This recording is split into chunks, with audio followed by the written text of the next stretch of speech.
Procedemos a llamar al licenciado Abdiel Abel Rentería Ramos. De conformidad al reglamento de concurso de méritos, corresponde la fase de entrevista hacia su persona, recordándole que contará con 20 minutos máximos para su presentación individual, con posterioridad 20 minutos máximos para preguntas de miembros de junta directiva, contará con 5 minutos para conclusiones de su intervención. Esto sin perjuicio de los miembros de la junta directiva, en el evento de existir tiempo adicional, puedan formular preguntas adicionales, valga la redundancia. Importante que tome en consideración para su desarrollo, y de acuerdo al artículo 32, son 5 áreas específicas las que son evaluadas. Entre estos tenemos el saber o los conocimientos, el saber hacer o las habilidades, el querer hacer o la motivación, el saber estar o la cultura y normas, y la conducta ética. Dicho eso, cuenta con 20 minutos para su presentación individual. Se apoya del cronómetro que se pone dentro de, con auxilio del monitor. Buenos días, buenas tardes a todos, miembros de la Junta Directiva, Comisión Evaluadora, público general. Como le dije, mi nombre es Abdiel Rentería, soy criminalista, criminólogo, abogado y cuento con una especialidad en dirección estratégica con especialización en gerencia. Tengo también mucha experiencia en área gerencial, porque he ocupado cargos gerenciales de los últimos 15 años, como ser jefe de criminalística de campo, jefe de la División de Delitos contra la Fe Pública en la Policía Técnica Judicial y los últimos 10 años como subdirector de criminalística. También actualmente soy docente en la Universidad de Panamá en la Facultad de Derecho. Seguimos con lo que es una tabla de contenido. Aquí vamos a hablar sobre lo que es la introducción, un diagnóstico situacional, una misión, visión, los ejes estratégicos que vamos a presentar. En este caso tenemos lo que son a través de indicadores estratégicos, administrativos, operativos y periciales. Son unos indicadores en los cuales vamos a basarnos, como también un plan de seguimiento y evaluación como a través de esta propuesta. Como introducción tenemos presentado la presente gestión tiene como propósito establecer lo que es una hoja de ruta estratégica para dar el seguimiento a todo lo que son todos los procedimientos para darle seguimiento a nuestra hoja de ruta para ocupar el cargo de director general. Vamos a ir pasando esto por el tiempo. Objetivo: fortalecer la gestión integral de la institución mediante la implementación de un modelo de dirección basado en indicadores estratégicos, porque este es realmente lo que se busca, ¿no? Que orienten a la mejora continua, a la optimización de los recursos humanos, financieros, tecnológicos de la institución. El diagnóstico situacional lo estamos realizando a través de un análisis FODA, buscando lo que es la fortaleza de la institución, las oportunidades, las debilidades y la amenaza. Yo tengo algo aquí que voy a marcar, que quizá otro, donde dice fortaleza, presupuesto institucional. De repente dirán algunos, bueno, si todo el mundo dice que el instituto no tiene un presupuesto adecuado, sí lo tiene. En los años 2015 el presupuesto del instituto era 30 millones de dólares. El año 2017, 38 millones de dólares. Y lo vamos a ver más adelante. Año 2023, 62 millones de dólares. Año 2024, 73 millones de dólares aproximadamente. Esto nos indica a nosotros que sí hay suficiente presupuesto. Lo que no ha habido una debida utilización del presupuesto del instituto. También vamos a ver, por ejemplo, capital humano especializado. Es una fortaleza. Oficina de control de calidad, hay una serie de laboratorios acreditados, eso es muy bien. Protocolo estandarizado y autonomía técnica de los peritos, eso es algo que los peritos siempre se han ganado aquí. Aquí estamos hablando de independencia del perito. Oportunidad de crecimiento institucional, ser una referencia también nacional, eso, e inclusive internacional, me ayudaría mucho. La innovación tecnológica, una oportunidad de mejora continua de los servicios periciales. Son diferentes tipos de oportunidades o muchas oportunidades que tiene el instituto, fortalecimiento de la cadena de custodia, que requiere una revisión ya. Vamos a ir pasando la debilidad de infraestructura inadecuada, obsoletas. Y llama mucho la atención con la cantidad de dinero que ha tenido el instituto. ¿Cómo es posible que todavía estamos en esta situación? Se pasa, hace una gira a nivel nacional y puede observar Ministerio Público y órgano judicial, desde Darién hasta Chiriquí, Boca del Toro, tener réplica de oficinas propias, que eso es lo que se hace, eso es lo que provoca que el presupuesto del instituto no se sienta o no se utilice en el lugar que debe ser adecuado, ¿no? O en el momento adecuado, o en la situación adecuada. ¿Por qué? Porque se ve una gran cantidad de dinero en pagando alquileres. Estrés laboral por alta demanda de análisis. Limitaciones de recursos humanos especializados. Tenemos recursos humanos, existe el Instituto de Recursos Humanos. Y especializado ahora, con lo que se ha tenido en los últimos años, que como mínimo se exige una licenciatura en una área de especialidades. Entonces eso es muy importante que se requiere. Ahora mismo hay necesidades tecnológicas, carencia de equipos e insumos, falta de programa de mantenimiento. Estuve escuchando la vez pasada en unos medios, no sé si fue en las redes sociales, cuando el director hacía referencia a que uno de los equipos del instituto se había dañado por falta de mantenimiento. Digo, ¿cómo que un equipo se daña por falta de mantenimiento? Se le daña su carro por falta de mantenimiento. ¿Cómo es eso? Entonces tenemos que crear programas de mantenimiento de los equipos. No se puede comprar un equipo que no tenga anexado su programa de mantenimiento. Y si no lo tiene, se actualiza y se va renovando. Equipos que valen más de $2 millones, costosos. Y simplemente vamos a decir que no tengo un programa que se dañó por programa de mantenimiento o por falta de mantenimiento. Esas son debilidades que tenemos. Amenaza, obviamente, pérdida de la confianza pública, renuncia de personal calificado, muchos tienden a irse si no hay un lugar donde se sientan conformes.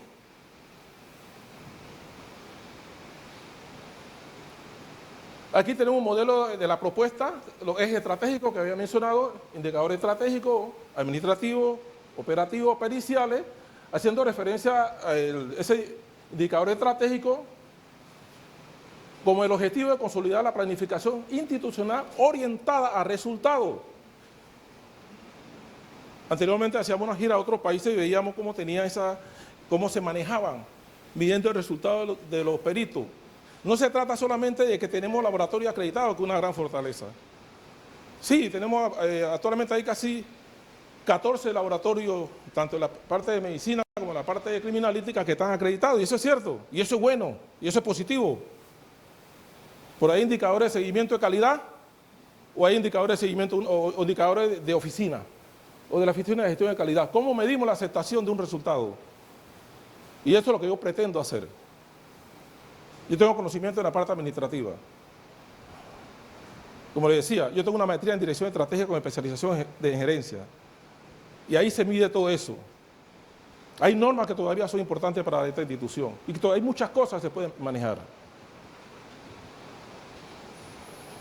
Implementación de un plan estratégico enfocado, tenemos para el año 2026, 2030, con meta medible y fortalecimiento de la evaluación y desempeño institucional y la rendición de cuentas. Aquí hay que rendir cuentas. Todas esas cosas que dejé de hacer, hay que rendir cuentas. Promover la acreditación y certificación de los laboratorios y procesos periciales, que a la fecha no lo están, porque sí hay una serie, inclusive, por ejemplo, tenemos una sección como identificación criminal y civil, que sé que se trató de acreditarla, pero hace falta uno de los programas más importantes, el AFIS. Y a ese que hago referencia. Se daña el AFIS por falta de mantenimiento, equipos obsoletos, laboratorios de química, algunos equipos que ya, programas, por ejemplo, del área de video y forense, programas software, obsoletos. Hay que estar pendiente de esas cosas.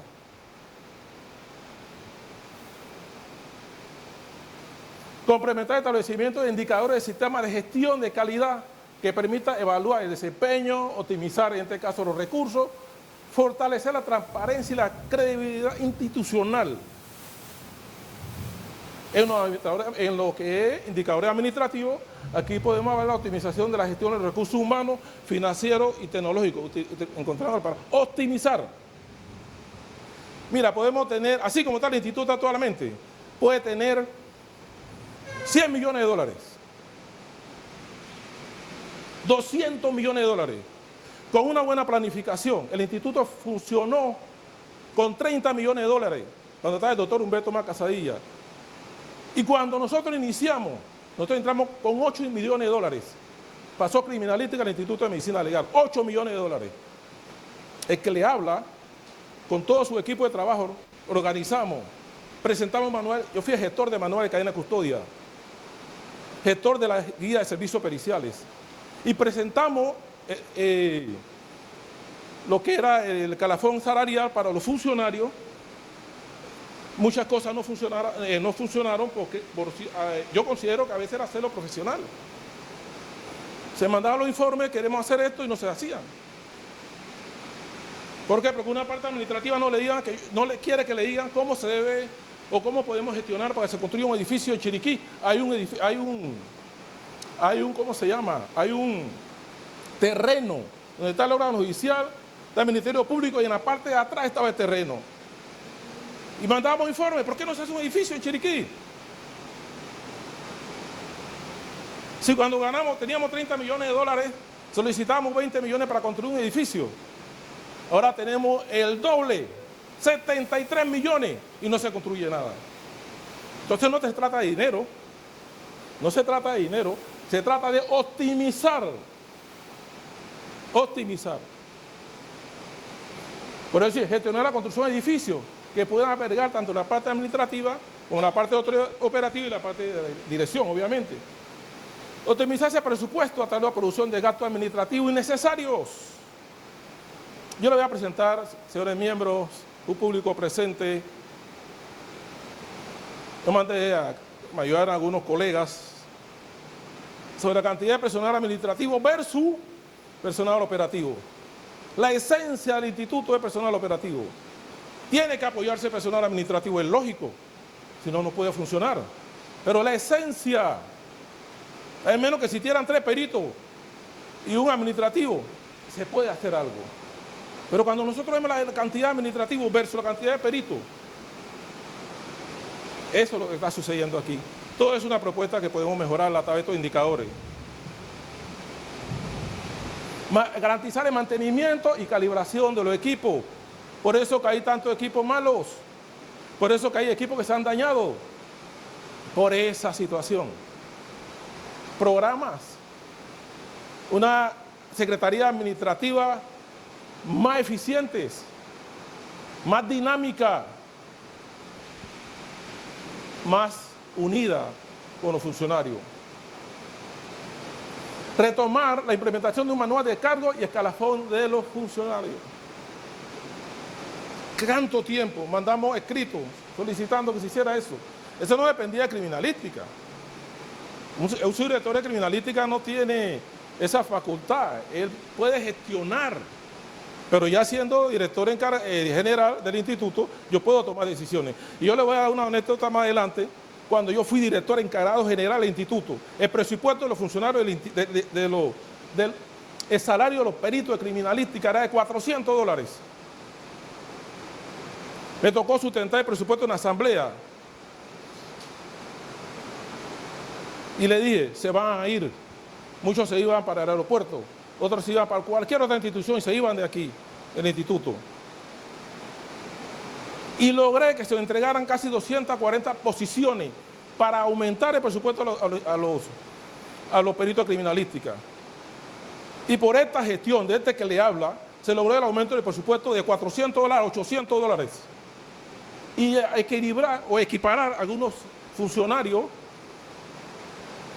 al salario que les corresponde. Y por eso fue que se enviaron también los manuales de cargo y el escalafón salarial, y eso no fue aprobado. Esas son situaciones que se dan y que a veces uno no puede hacer más. Y los indicadores periciales, fortalecer la autonomía técnica, la competencia científica y la acreditación de los laboratorios.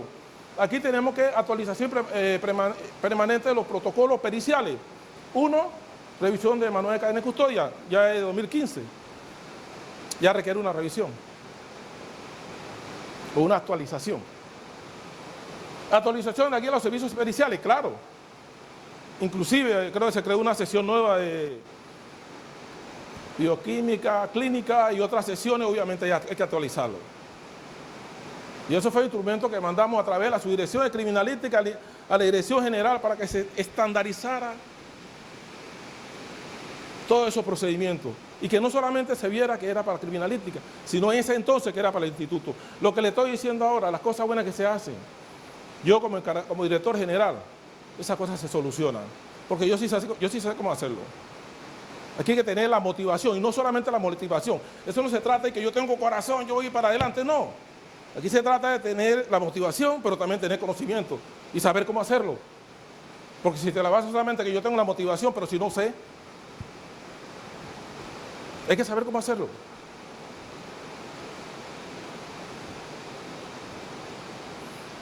Como un plan de seguimiento, hay un objetivo. Vamos a pasar seguidamente a la de seguimiento, evaluación trimestral de los avances operativos y evaluación anual, en este caso el impacto estratégico. ¿Por qué? Porque cuando se crea esa estrategia, tenemos que tener esa evaluación de impacto estratégico. Hay algo que voy a retroceder rápido para explicarle aquí. Esta parte donde dice implementación de un plan estratégico con ese enfoque 2026-2030 con meta medible, eso es muy importante. No se trata de venir como un político aquí a estar hablando de que yo voy a hacer meta medible, porque lo que se hace, lo que se proyecta en plan estratégico, se tiene que cumplir. Aquí yo estoy presentando una propuesta, señores, esto no es un plan estratégico, esto es una propuesta. Porque el plan estratégico hay que hacerlo con los funcionarios. Y eso es algo que se tiene que hacer al inicio de ocupar la dirección general. A igual como otro compromiso, de decir, se van a construir un edificio. Hay que hacerlo. El Estado ha dado en algún momento dinero para la construcción de edificios. Eso se puede verificar. Sí ha dado, pero no se ha ejecutado y se ha tenido que utilizar ese dinero, desviarlo para otra área, ya sea para compra de equipo, solicitando un traslado de partida. Pero sí se ha dado. En algún momento se ha dado. Entonces, ese seguimiento dice revisión frecuente de las metas de los laboratorios y áreas administrativas. Esas metas hay que revisarlas. Análisis de resultados frente a las metas de plan estratégico.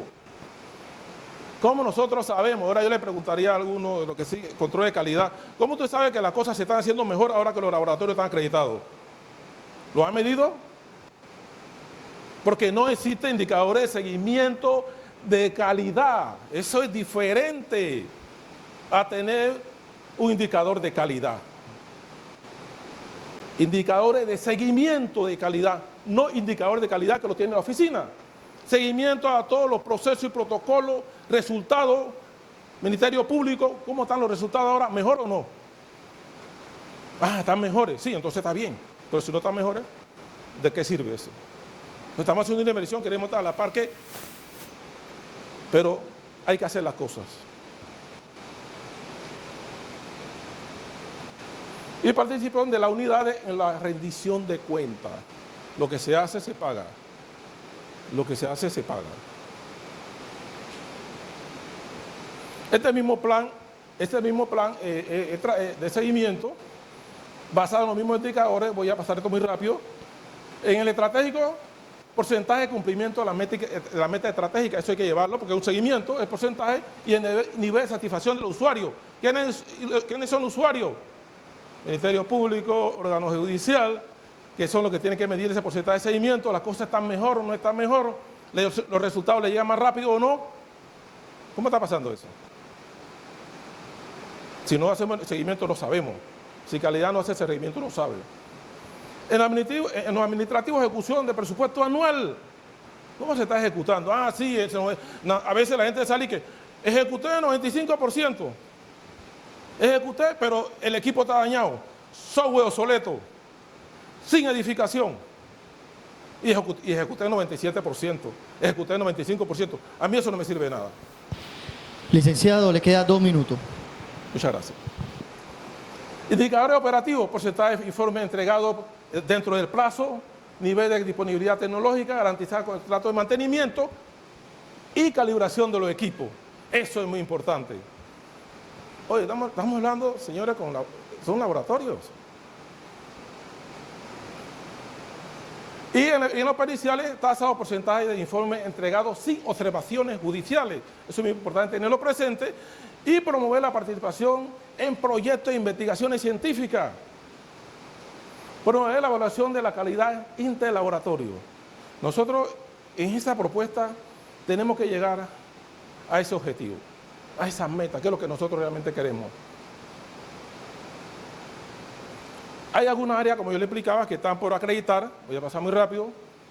Aquí tenemos, por ejemplo, el laboratorio de bioquímica clínica, planimetría, identificación criminal, fotografía y videoforense, acreditación individual de la competencia y sistema de gestión de calidad. Esa es la ISO 45001, que tiene que ver, en este caso, con lo que es seguridad, salud del trabajo. Tenemos gente enferma, balística, personas que se han enfermado, el plomo, contaminación. Tenemos que preocuparnos del factor humano, señores. Factor humano indispensable. Si nosotros no nos basamos por la seguridad y en los laboratorios, que la gente no se nos contamine. Entonces es importante, como les decía, en este caso, la 45001 del 2018. Son normas muy buenas que se utilizan y que debe tener los laboratorios, y que muchos laboratorios no la tienen. Yo no conozco ninguno que la tenga. Seríamos con esa norma una referencia a nivel internacional.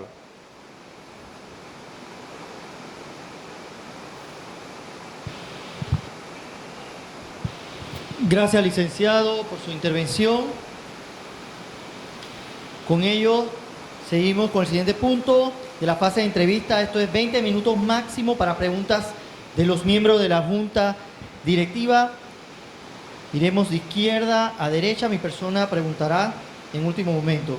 Tiene la palabra la doctora Calvo. Buenos días. ¿Cómo va a optimizar el presupuesto? Diga 2 medidas concretas. ¿Cómo lo va a optimizar el presupuesto actual, el presupuesto actual? Muchas gracias por su pregunta y muy interesante. Mire, lo primero que hay que hacer es maximizar los recursos, y esos recursos se van a maximizar haciendo el uso adecuado de los mismos. ¿A través de qué? Sí, tenemos que revisar la parte administrativa, pues esa utilización de los recursos si realmente van dirigidos a donde le corresponde. Hay que hacer una evaluación para esa forma. Si nosotros evaluamos de la manera correcta cómo podemos optimizar esos recursos, ese presupuesto, tenemos que colocarlo en el lugar donde corresponde, en las áreas periciales, la área administrativa, para dar soporte a una institución técnica científica. Esa es la parte muy importante sobre estos temas en particular. Otro tema, obviamente, definitivamente, en lo que es reducción del presupuesto, tenemos que revisar la utilización de, por ejemplo, la compra de equipo. Un equipo que no funcione de la manera adecuada, un equipo que no se le dé mantenimiento, no funciona como, no rinde para los beneficios que requiere la comunidad. Una de las mejor manera para optimizar ese recurso es cuando hacemos empoderamiento de los mismos funcionarios. Hacer que el funcionario considere que esa institución a la cual nosotros trabajamos nos pertenece. El empoderamiento de los funcionarios para trabajar en cualquier área contribuye a la reducción de ese recurso y a la utilización eficiente de ese presupuesto institucional. El presupuesto para mí es suficiente para la construcción de edificios. Si nosotros construimos el edificio, no tenemos que gastar la plata a todos los años de alquiler mensual. Eso lo está haciendo el Ministerio Público de los órganos judiciales, desde Chiriquí, Boca del Toro hasta Darién. Oficina del Ministerio Público. Propias. Es una forma de reducir el presupuesto. En muchas áreas del interior están los terrenos disponibles, hay que gestionar eso. Al principio va a haber inversión, pero a las finales se va a reducir el presupuesto. Gracias. Tiene la palabra la representante del Colegio Nacional de Abogados, licenciada Maritza Cedeño. Licenciada. Gracias, presidente. Bienvenido, licenciado. Gracias. Me da gusto verlo por acá. ¿Usted cree que las normas del instituto deben cambiar?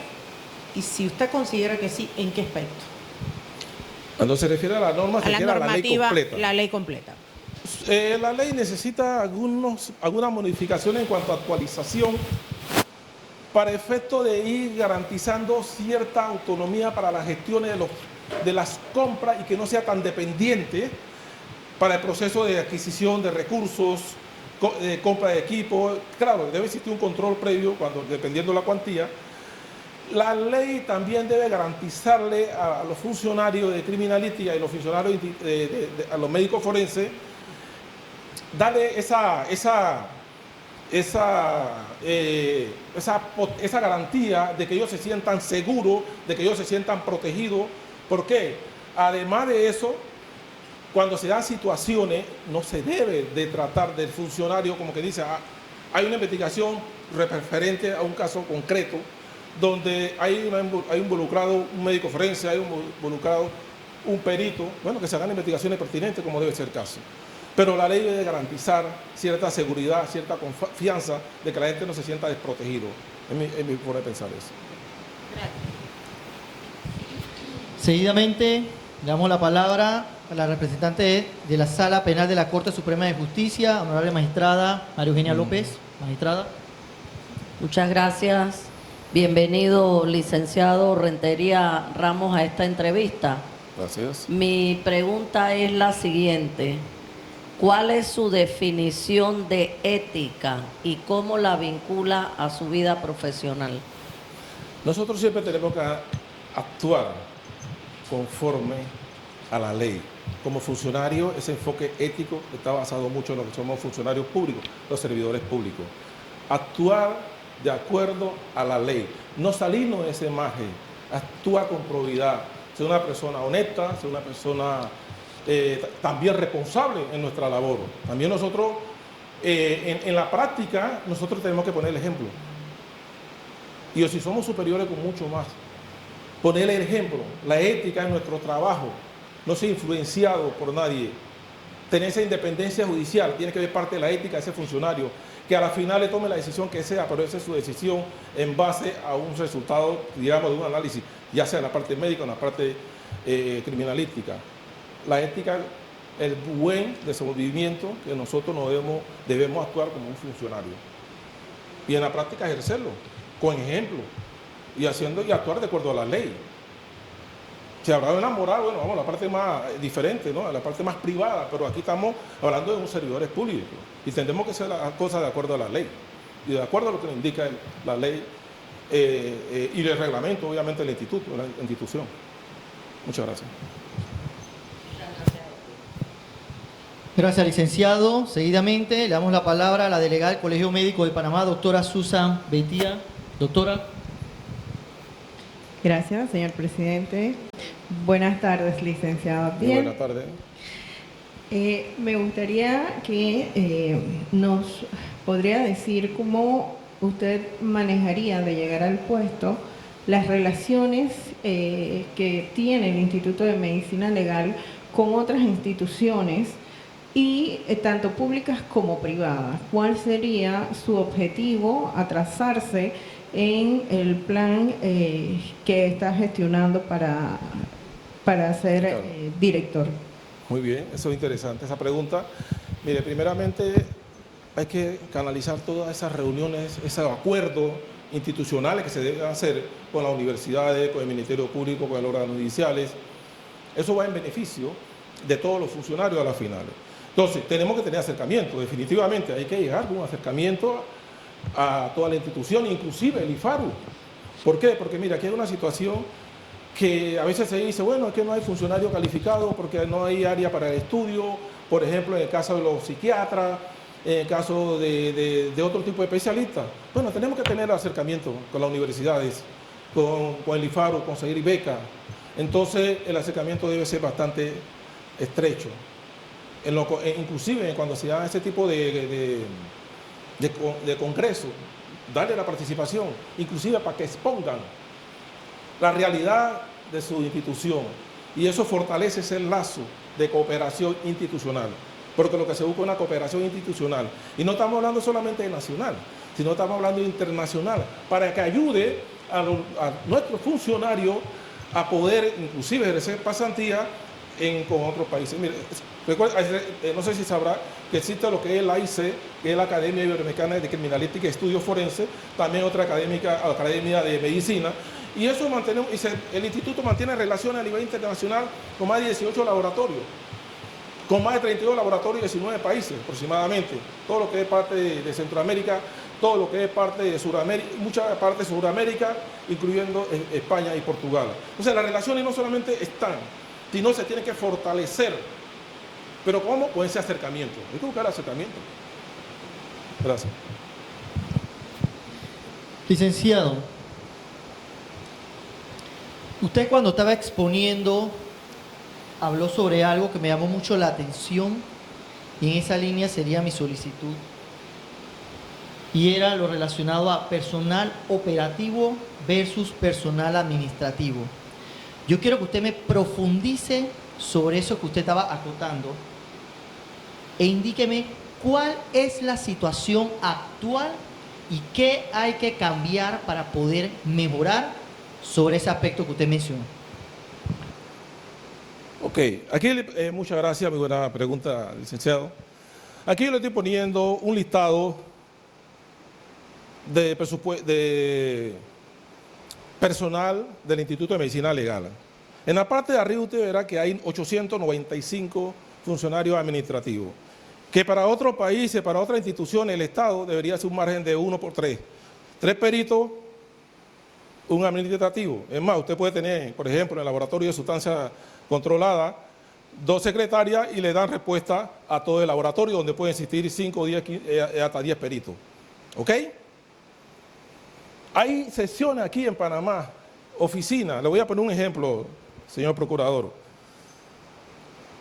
Oficina, agencia aquí en Panamá, 17, 16 administrativos, donde antes,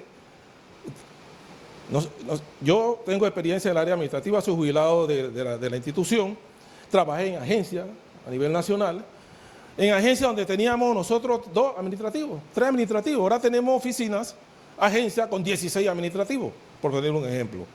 Vamos a ponerle ese margen, 1 por 3 peritos, un administrativo es suficiente. La subutilización de ese recurso administrativo y salario, eso se tiene que revisar.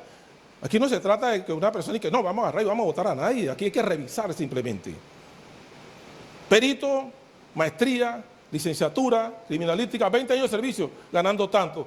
Llega un administrativo, 2 años de servicio, gana más que esa persona. ¿Por qué? Porque no tenemos el escalafón que le había hecho referencia. Entonces, aquí medicina legal, personal pericia 109. Criminalística, claro, criminalística tiene un volumen bastante alto por los peritos de criminalística de campo, que son los que salen en la escena, que hacen turno 24 horas. Por eso es que cada agencia a nivel nacional tiene esa gran cantidad. Y otra cosa que le voy a hacer referencia, pese que yo no he visto la mejora, que se le han eliminado unidades, o llamémosla agencia. Se eliminó, por ejemplo, la subagencia de Soná, se eliminó, creo que fue Puerta del Muelle, y se eliminó la unidad satélite de Río Abajo, una unidad que fue creada en su conjunto con la participación de su servidor. En ese tiempo, eso quedaba en Río Abajo. ¿Por qué se le llamaba satélite? Por la situación esa de que asistía, llegaba como un relámpago más rápido cuando los hechos se daban en esa área. Parque Lefebvre, Río Abajo, Pueblo Nuevo, eso también se eliminó. Y no es que se pagaba dinero en eso.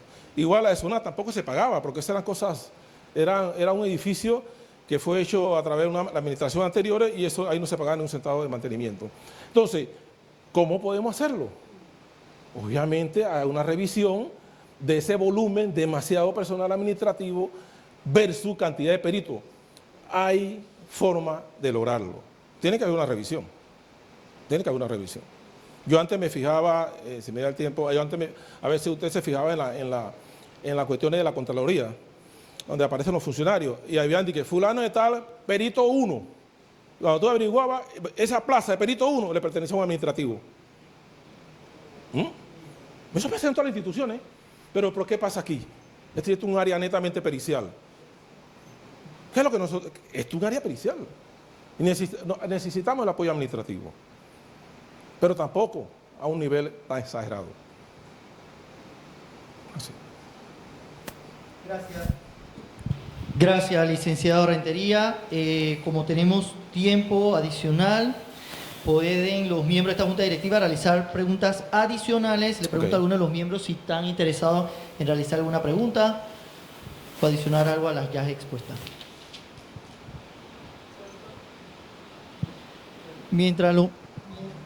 Mientras los demás miembros de la Junta Directiva... Ok, listo. Le paso la palabra, magistrado. Ok. Muchas gracias. Licenciado Rentería Ramos, ¿qué valor diferenciado, es decir, qué valor agregado ofrece usted para el cargo al cual aspira? Interesante pregunta. Muy buena, muy buena. Ese valor agregado, primeramente el compromiso y el conocimiento, ¿ok? Yo me he preparado para esto. Yo tengo especialidad en el área desde curso en gerencia en Estados Unidos, un mes, de diplomado en alta gerencia policial en la Universidad de Panamá, hasta una maestría en dirección estratégica con especialización en gerencia en la Universidad de Puerto Rico, 2 años, a través de la EUNIC, se conoce como la UNIC. Ese conocimiento, ese es el punto agregado, saber la experiencia de haber contribuido y que puedo seguir contribuyendo en mejora a la institución, siendo más efectivo en los resultados, siendo más efectivo en la utilización de ese recurso financiero, siendo más efectivo y un compromiso institucional para lo que es la construcción de un edificio de manera programada a nivel nacional.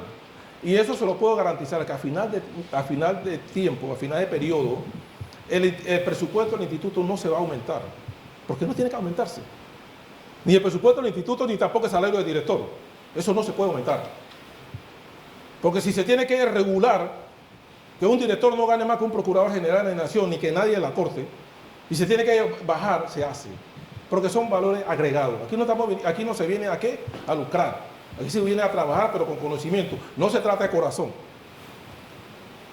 No, que no se trata de corazón. Se trata de conocimiento en el área administrativa. Y en esa área yo me he preparado por año. Más de 15 años de experiencia de estar trabajando gerencialmente.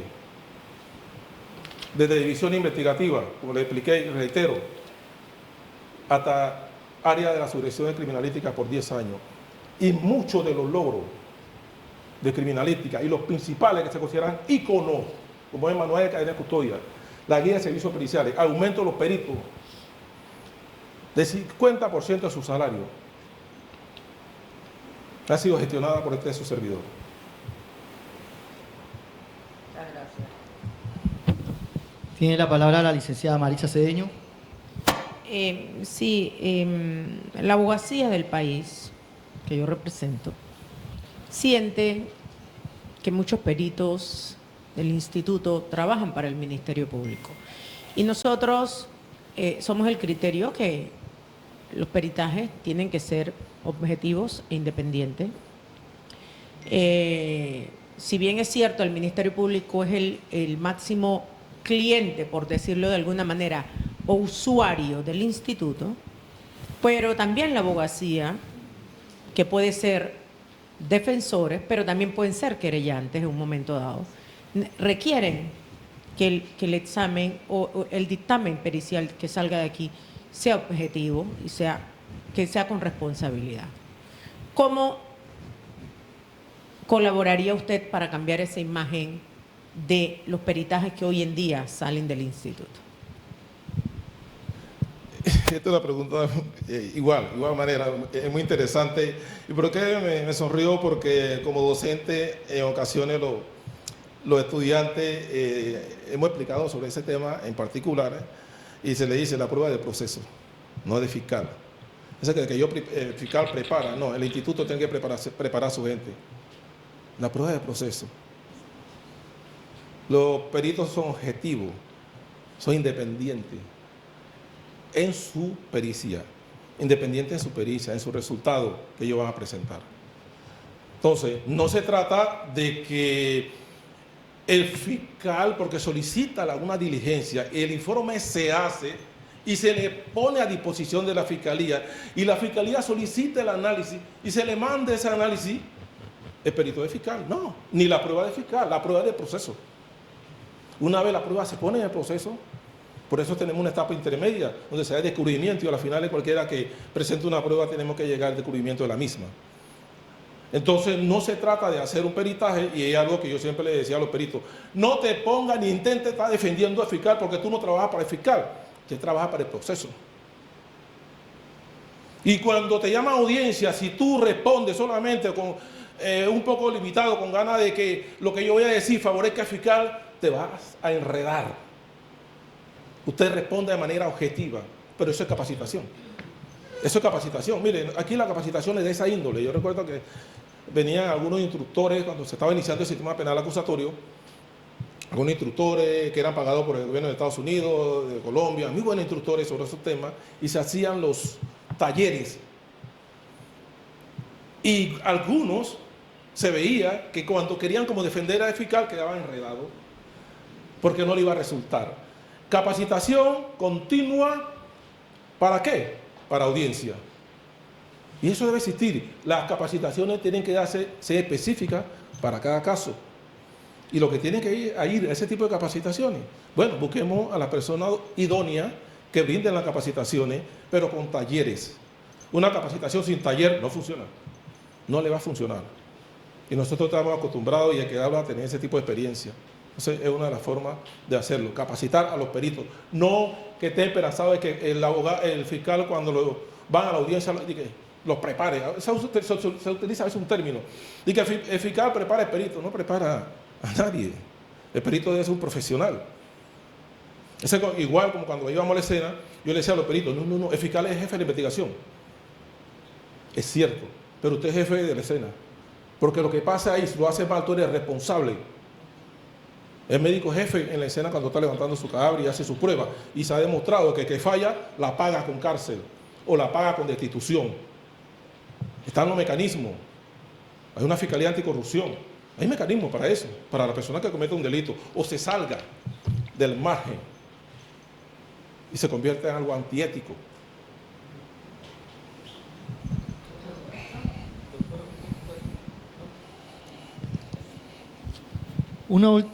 De mi parte, una última pregunta. Hábleme del relevo generacional. Si usted lo ha contemplado en su plan de trabajo y cómo lo implementaría en caso tal. Esto es muy bien, esto es muy importante. El relevo generacional, hemos visto de que cada vez viene siendo personas con un índice académico bastante elevado, y se busca, en este caso, buscar personas que trabajen en áreas donde ellos puedan ser muy productivos. Las universidades están capacitando gente en el área de la criminalística, gente donde el funcionario, en mi caso, como director de instituto, si llegara a ser, buscaría, por ejemplo, en el caso de balística, unos 2, 3 físicos. Porque en el caso de la balística, la física no se está implementando como tal. Yo recuerdo que yo una vez intenté nombrar a una joven, creo que era del área Chiriquí, del área 9, era física. Y yo mando el currículo. Cuando me di cuenta que era física, yo mando el currículo. Nunca la nombraron. ¿Y por qué no la nombraron? ¿De conocimiento? ¿Cómo que balística no va a tener un físico? ¿Cómo vamos a medir trayectoria? ¿Cómo vamos a medir todo eso? Entonces, en la parte que usted me enfoca, ese relevo generacional, tenemos que buscar personas capacitadas para áreas específicas, con pruebas. Lo que siempre se ha hecho, ese diagnóstico de la persona. Siempre se le ha mandado a los jefes de sesiones que evalúen si realmente esa persona puede trabajar en esa área. Y le voy a poner un ejemplo, porque hay gente que no le gusta la física, como para trabajar, por ejemplo, en accidentología. No le gusta. Y no es por el hecho que yo quiero nombrar a alguien y ayudar a alguien, lo voy a meter al área de accidentología, porque es la única plaza que hay. No, pero si la persona no es adecuada para eso, porque no domina la física, no puede trabajar allí. Ese relevo generacional tiene que ir de acuerdo a las necesidades de la institución y de acuerdo a las áreas de las necesidades de la misma institución. De esa manera yo lo presentaría.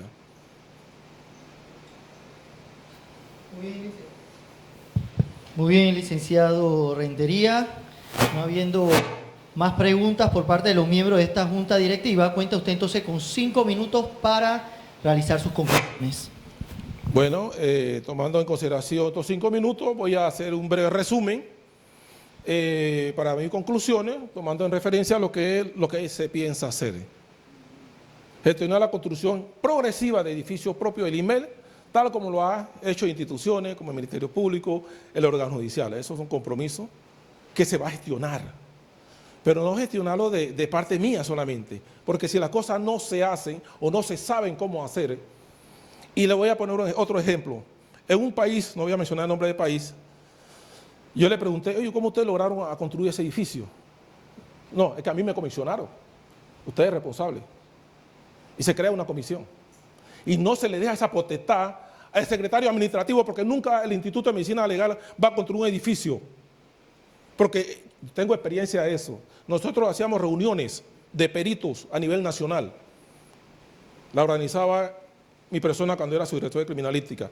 Creamos comisión, ¿para qué? Para la construcción del edificio del IMEL. Se le mandaba eso a la Secretaría Administrativa. Yo vuelvo y repito, no sé si era hacerlo profesional, pero eso no funcionaba.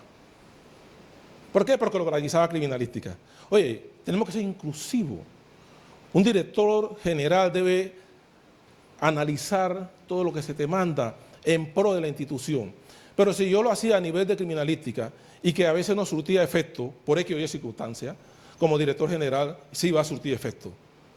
Y yo creo una comisión que digo, usted se va a encargar de construir ese edificio, haga todas las gestiones con países que puedan apoyarnos a través de mire, la mayoría de los si con el gobierno nacional no logramos conseguir la totalidad, bueno, hay organizaciones internacionales que apoyan la ciencia forense, vamos a tener un acercamiento con ellas. Promover el desarrollo de revistas forense del IMEL, eso es muy importante. Inclusive yo creo que ya el instituto, con la cantidad de casos que ve a diario, en una coordinación con el Ministerio Público, podrían llegar a crear algún tipo de programa, así como lo hacen, por ejemplo, en otros países, de casos icónicos que se hacen aquí en Panamá, como cuando se hacen los congresos. ¿Tratar de qué? Oye, vamos a recrear un caso y vamos a subirlo. Y vamos a presentarlo. Aquí en Panamá hay un caso. Mira, aquí el caso que se dio en Chorrera, donde murieron, un caso muy lamentable, personas de descendencia asiática. Son casos increíbles para efecto de que lo crean recrear en una situación X, que son casos muy lamentables, pero lo sacan países como Estados Unidos, Colombia y otro tipo de países. La revista científica es muy buena, crea ese comité editorial, son cosas muy importantes que se pueden lograr. Formalizar el comité de investigación científica, hay que formalizarlo, un comité de investigación científica, para que las cosas puedan surgir, como lo tiene cualquier otro país. El fortalecimiento, que es parte de una de las preguntas que se hicieron, el fortalecimiento de instituciones con universidades, asociaciones forenses, que permiten y faciliten la educación continua de los funcionarios. Eso hay que fortalecerlo, y es parte de una de las preguntas. Implementar un plan específico para cada área, la solución de problemas demora. Mire, ¿cómo podemos nosotros conseguir personal como psiquiatra y psiquiatría?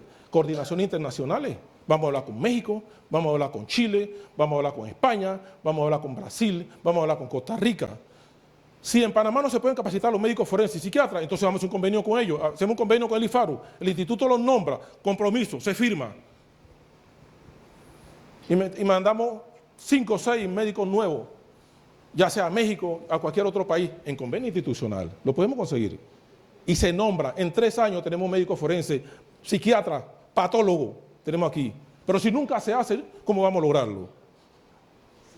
Nosotros tenemos las conexiones para eso. Y este instituto tiene las conexiones para ello. Y decimos, no hay médico, no hay médico. No, a la gente no le gusta estudiar psiquiatría, a la gente no le gusta estudiar patología, pero tiene que haber una oferta. Con el IFARU te vamos a conseguir una beca y te vamos a nombrar por el instituto, pero tú vas a firmar un compromiso, que por lo menos tienes que trabajar en el instituto 6, 7 años, no sé qué dice la norma. Pero se manda para afuera. Aquí no se estudia, pero estudian afuera. Y eso se puede lograr, señor procurador. Este que está aquí lo hace. Y eso sí se lo puedo prometer.